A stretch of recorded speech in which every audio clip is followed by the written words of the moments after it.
Okay, hi guys, and welcome to the show. And today I'm bringing you something very, very cool indeed. A long overdue review. I apologize.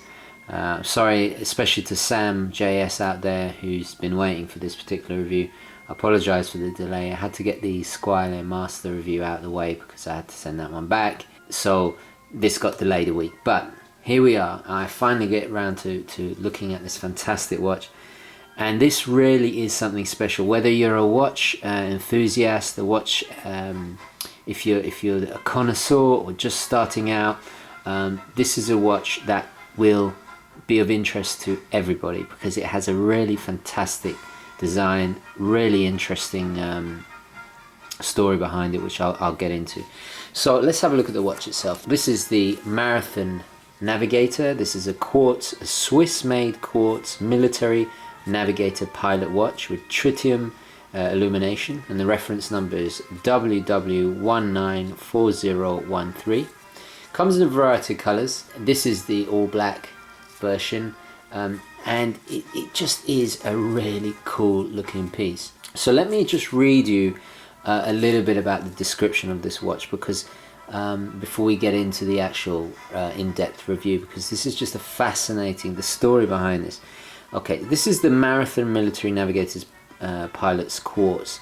It's a highly accurate watch built to strict military specifications, and it's designed for pilots, parachutists, law enforcement, and obviously the army as well. So it was built and designed very much in mind to withstand the challenges that it may face in its professional capacity, but at the same time, if you are looking for a beta watch, affordable but highly accurate beta watch, then this is a fantastic way to go. First developed in 1986, the Military Navigator was developed by request of the Kelly Air Force Base, and they wanted a watch that would withstand high altitudes, extreme changes in pressure and altitude, as well as being easy to read. It's made out of a special fiber shell case, which makes it incredibly light and durable. It's water resistant to 6 atmospheres or 60 meters, 200 feet.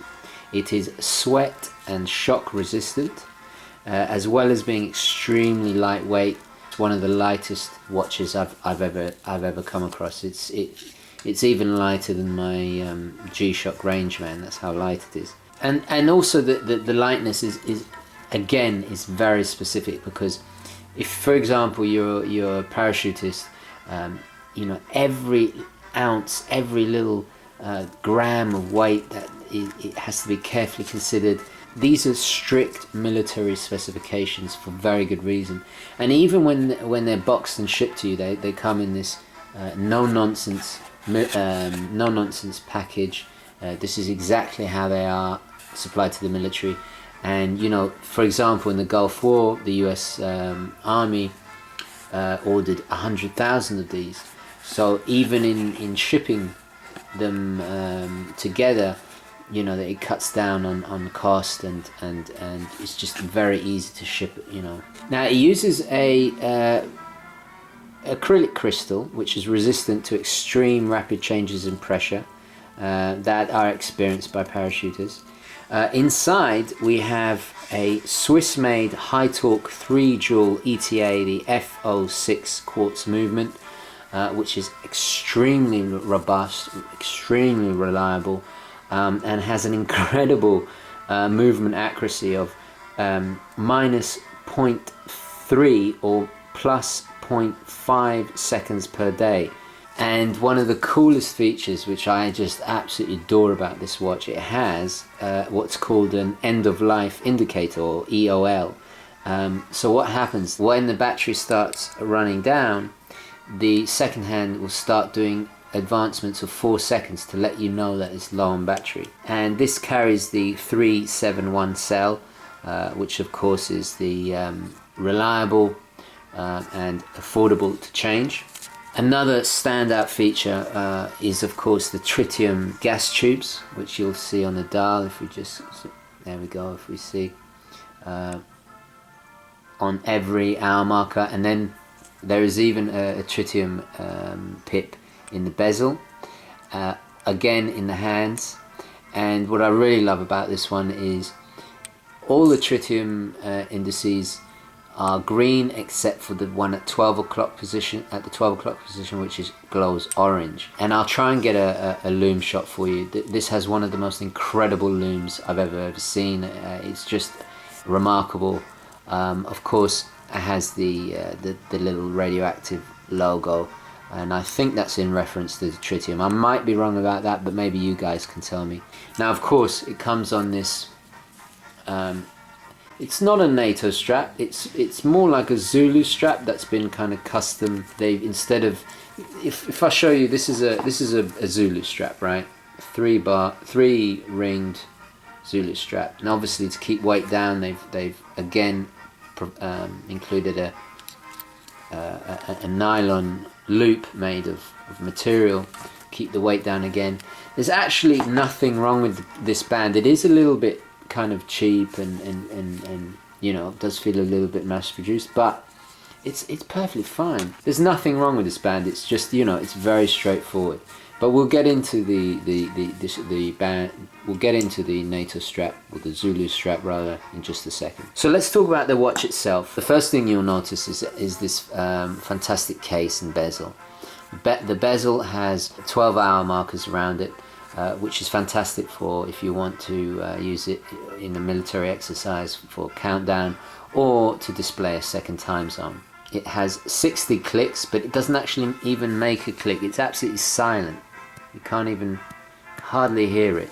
But the action to it is absolutely spot on. It's very, very solid.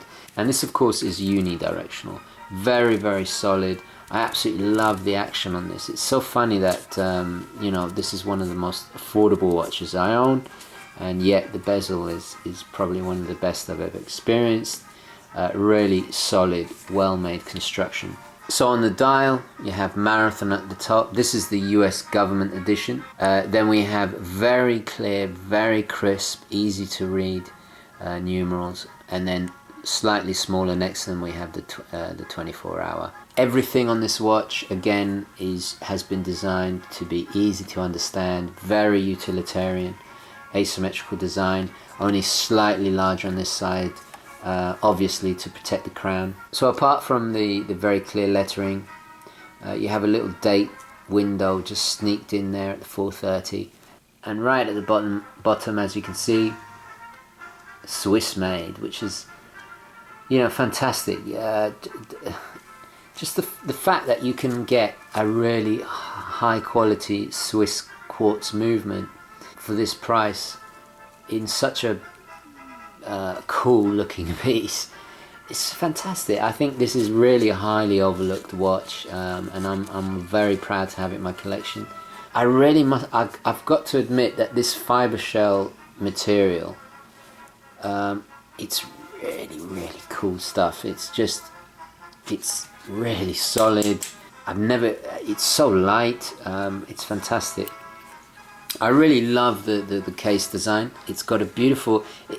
It's so funny that you know, the irony is that they designed this to be purely utilitarian and functional and efficient, but somehow ironically it's become this kind of quite stylish, cool looking piece. You know, it goes back to what I've been saying about you know, classic designs, and how I think subtlety and purity of function, and balancing that with the design, and you know, you can come up with some really simple but classic looks, and I think this is a perfect example of that. So let's talk a little bit about the size. We have a 41 millimeter diameter. The lugs are 20, which is fantastic because you know, you can change it very easily. A lovely feature is that they've put it's a hold case, so they've put the little, very easily take this out and change it up. But I must admit, even the spring bars are very, very, very solid. Nice thick spring bars there. So let's talk about the depth. Of course, being a quartz, it's going to be slightly thinner. So we're looking at 13, I'd say about that 13 millimeters. So nice and thin, not a thick watch. It wears very, very nice. In fact, when I've got this on, I can hardly tell I've got it. It's so small, sleek, slender, light that you forget you're wearing it.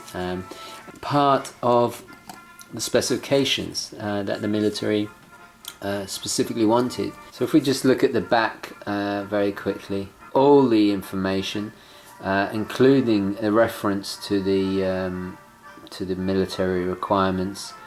Very straightforward, absolutely no pretense here, no decoration, nothing. Just a very simple little thumbnail groove there to take off the back. It's not screwed down, it's held in by friction, but it is very, very solid, and I believe there is a seal in there.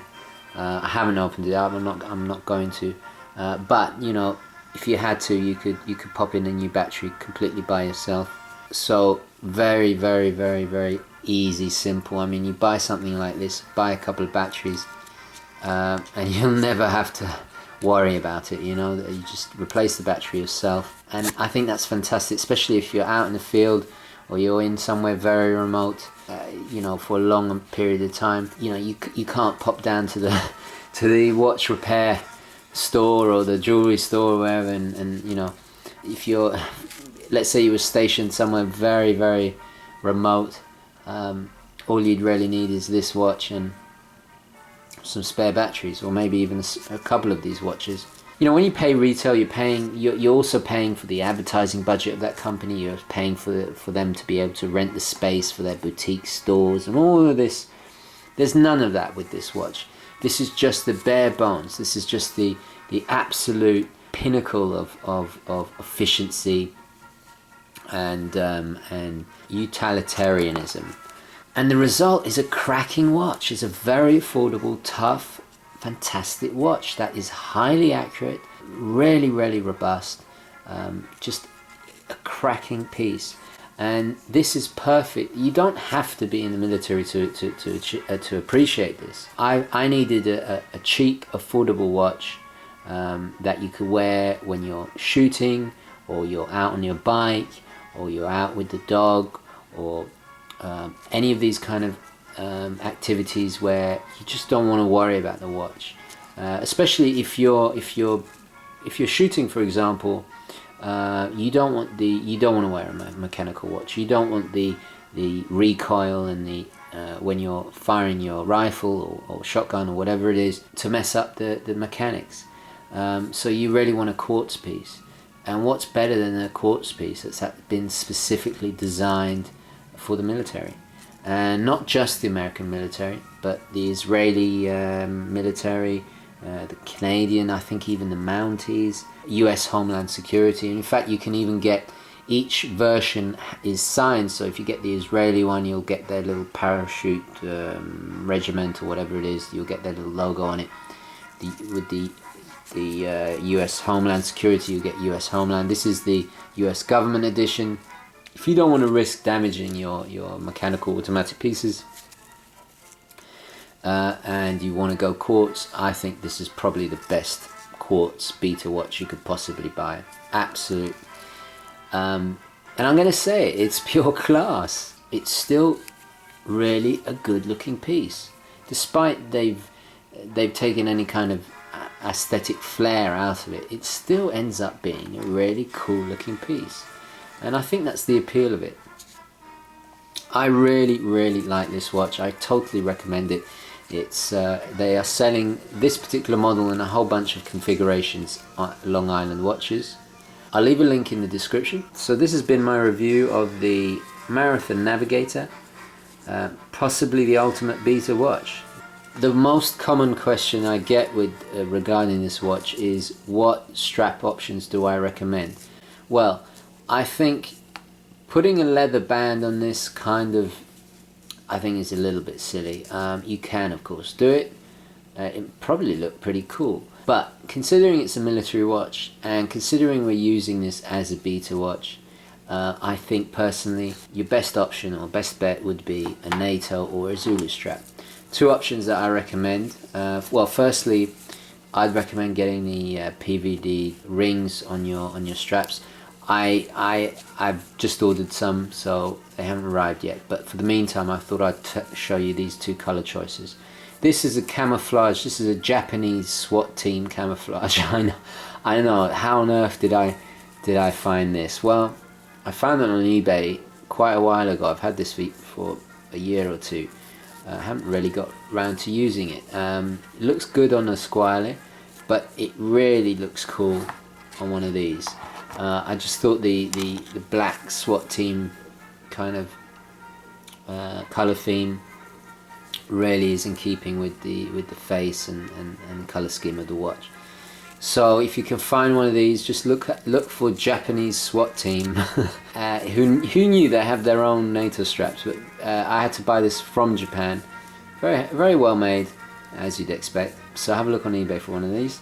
And of course, I personally think with black PVD, olive green, this is a RAF Zulu RAF strap. I've had this for yonks, absolute yonks. I've had Breitlings on this, I've had Seamasters, I've had countless watches on this, and this actually ironically has lasted longer than the watches. You can see there's a bit of fraying on the holes there, but it's very, very sturdy. This is one of the best, very thick. I recommend green, olive green goes really well with I keep saying PVD, it's not PVD, sorry, fiber shell or whatever it's called. It goes well with basically black casing, so that this is another really cool option. So those are my two recommendations for customizing your strap. You could put a rubber strap, that could work really cool, really well, but in keeping with the kind of military aesthetic, I think nothing beats a NATO really. This watch has been designed to be durable and tough and efficient, and NATO straps are the most durable, the most efficient, and also they're the most safe way of keeping your watch, because as you know, with a NATO strap, if one spring bar comes off, it's still attached to the watch. So personally, I recommend the NATO strap with this if you want to in keeping with that tough, efficient military theme. So I think that's pretty much it. Please like and subscribe if you're new to the channel, and especially like this video if you enjoyed it, and I'll catch you next time. Thank you very, very much for watching, and ciao.